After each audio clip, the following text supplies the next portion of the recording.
भाभी, आज तो आपकी पहली रसोई है, इसलिए आप मेरे लिए नूडल्स, राधिका के लिए सैंडविच, काव्या के लिए गार्लिक ब्रेड बना देना। हाँ हाँ, क्यों नहीं। इतनी ठंड हो रही है, ऊपर से मेरी 4 नंद ने अपनी पसंद का खाना बताकर मेरा काम बढ़ा दिया। सपना की आज पहली रसोई थी, इसलिए वो अपनी 4 नंद से कुछ नहीं बोलती और चुपचाप ठंड में कांपते हुए खाना बनाती है। थोड़ी देर बाद सभी खाना खाने आते हैं और सपना की काफी तारीफ भी करते हैं। तुमने तो खाने में जान डाल दी, इतनी कम समय में इतना सारा खाना जो बना दिया।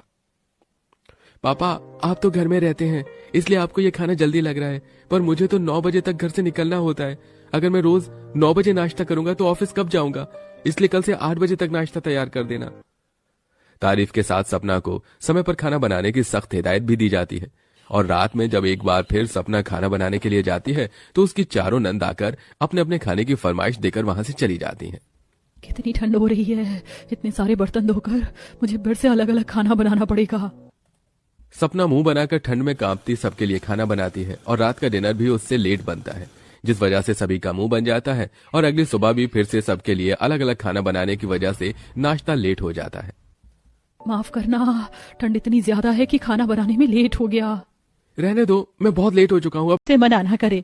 बड़ी उम्मीद लेकर सुमित्रा अपनी बहू के साथ उस आदमी के घर पैसे लेने जाती है, पर उसे पता चलता है कि वो आदमी अपने पूरे परिवार के साथ शहर जा चुका है, जिसके बाद उनकी उम्मीद पूरी तरह से टूट जाती है और वो लोग दुखी हो जाते हैं। समय यूं ही गुजरता है और बड़ी मुश्किलों से सपना और सुमित्रा अपना घर चला पा रही होती हैं।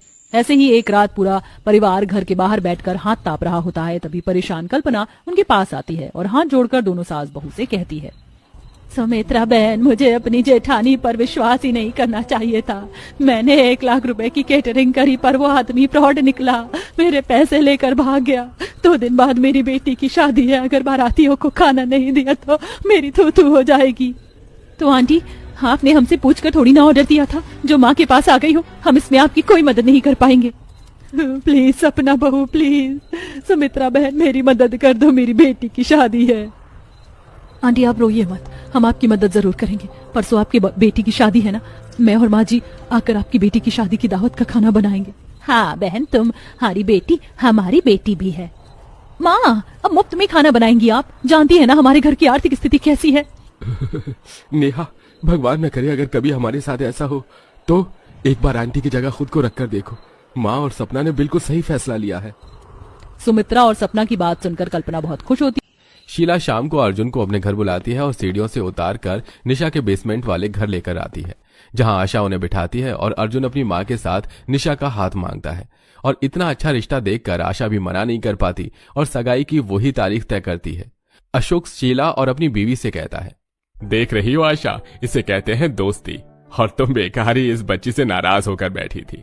अब जाकर मालकिन से भी माफी मांग लो, क्योंकि अब दोनों सहेलियों की एक ही दिन सगाई होगी, ऊपर नीचे, और सगाई को ज्यादा समय नहीं रहता, बहुत सारी तैयारियां भी करनी है। आप सही कह रहे हैं शीला, मुझे माफ करना, उस दिन मैंने हद से ज्यादा ही बोल दिया था। आशा को अपनी गलती का एहसास होता है और वो पहले शीला से माफी मांगती है और फिर ऊपर जाकर शांति से माफी मांगती है। इस तरह दोनों सहेलियों की माओं के बीच की कड़वाहट खत्म हो जाती है और वो लोग सगाई की तैयारी करते हैं, जहां एक तरफ शांति अपनी बेटी की सगाई के लिए ऊपर छत पर डेकोरेशन, केटरिंग का काम और बड़े बड़े लोगों को इन्विटेशन कार्ड भेजती है, तो वहीं गरीब आशा नीचे घर में ही घर की रंगाई पुताई करवाती है और अपने हाथों से घर सजाती है और अपने कुछ रिश्तेदारों को फोन पर ही सगाई का इन्विटेशन देती है। अरे भैया, ये कैसा स्टेज सजाया है तुमने, बड़ी बड़ी मेहमान आने वाले हैं। आखिर मेरी इकलौती बेटी की सगाई और कल मेरी बेटी के पिता भी विदेश से आ रहे हैं, ऐसी सजावट देखेंगे तो क्या सोचेंगे। अरे भाग्यवान, मैंने दीवारों की पुताई। आराम तो बहुत दिन उठा लिए देवरानी जी, अब समय है कुछ अच्छे बुरे दिन देखने का। अच्छे दिन गए, बुरे दिन आ गए। तुम कहना क्या चाहती हो जेठानी जी? कि ये कारोबार, ये घर, ये सब कुछ हमारा है, तुम्हारा कुछ नहीं रहा। अपने नशेड़ी पति को उठाओ और यहाँ से चलती बनो। नहीं, ऐसा नहीं हो सकता, ये झूठ है, ये सब कुछ हमारा है।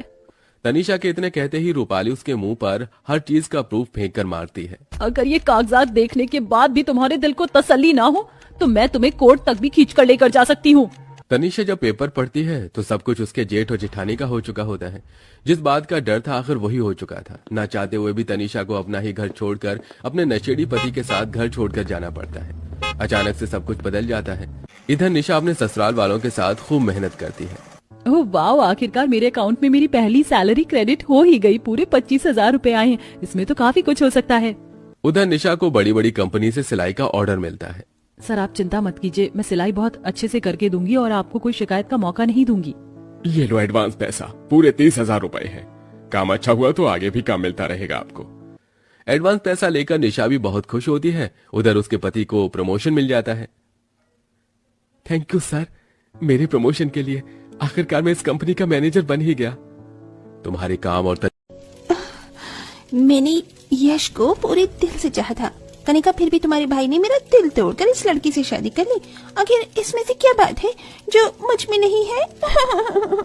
काम डाउन रिचा, प्लीज तुम रो मत। भले ही माँ पापा यश भाई की शादी उस फौजी भाभी से करवा रहे हैं, मगर मुझे ये काली फौजी भाभी नहीं चाहिए।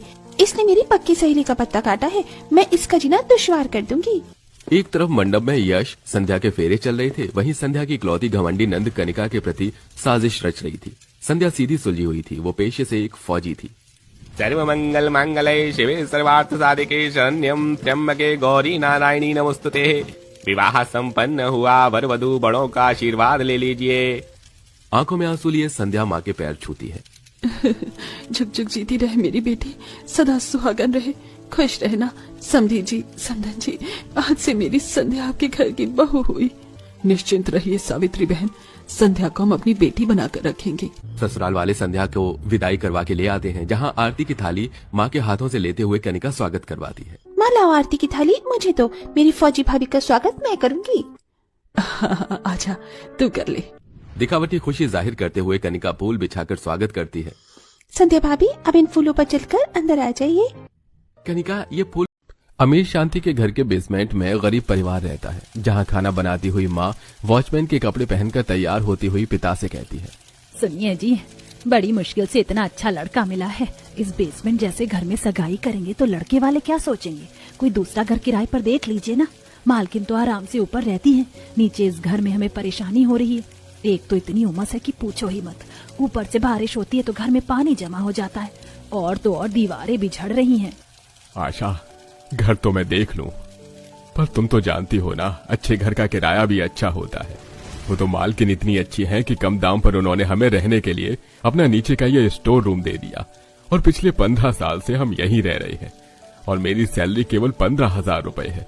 अब 15,000 में अपनी बेटी की सगाई करूं, घर खर्च चलाऊं, किराया दूं, क्या क्या करूं? माँ, ये घर भी तो ठीक ही है, आप क्यों बदलने की बात करती हैं?